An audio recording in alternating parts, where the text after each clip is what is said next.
Hello everyone, আজকে আবার অনেক দিন পর একটা মিনি ব্লগ নিয়ে চলে আসলাম। তো সন্ধ্যাবেলায় আমি আর অনি রেডি হয়ে বেরিয়ে পড়লাম আমাদের বাড়ি যাওয়ার উদ্দেশ্যে। আর ওখানে গিয়েই শুরু করে দিলাম ছদ্দি, অনি আর আমি তিনজন মিলে বেলুন ফোলানোর কম্পিটিশন। আসলে বেলুনগুলো বাবা এনে দিয়েছে, কারণ আজকে আমাদের বাড়িতে হবে কিট্টুর বার্থডে সেলিব্রেশন।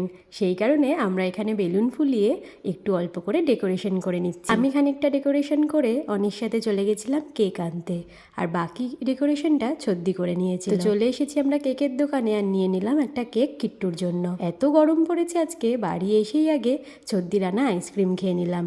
ওদিকে কিট্টু তো ওর দাদুর সাথে মামের দেওয়া গিফট নিয়ে বেরিয়ে পড়েছে রাস্তায় ঘুরতে। অনেকক্ষণ সাইকেল চালিয়ে ও বেশ ভালোই টায়ার্ড হয়ে পড়েছিল, তাই ঘরে এসে এবার শুয়ে শুয়ে গাড়ি চালাচ্ছে। চলো এবার কেক কেটে নেওয়া যাক। Happy birthday dear Kittu, happy birthday.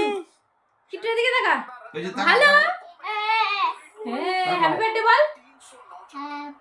Happy birthday to you. Hello.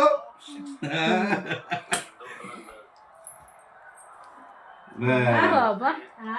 তুই একটু দাদুকে খাইয়ে দাও, দাদুকে খাইয়ে দাও। কেক নিয়ে দাদুকে খাইয়ে দাও। হ্যাঁ।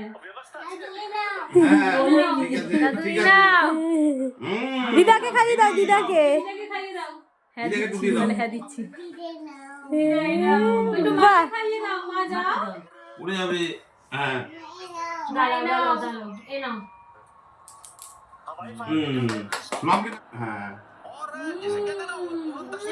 বড় মেনু আসো। মেনু তো। মেনুকে ডাক দিয়ে দাও। হ্যাঁ, ঠিক আছে। হ্যাঁ, ওই মামকে ডাক। বল খাইয়েছে একটা। ই কি টেস্টি, হাততালি। হাততালি। ওটা দেখে দি হাততালি না? রেখে দাও। তো এরপর আমরা রাতের ডিনার করে এবার চলে যাচ্ছি বাড়িতে। আর এরকম মিনি ব্লগ দেখতে হলে কিন্তু আমার চ্যানেলটাকে অবশ্যই সাবস্ক্রাইব করতে হবে।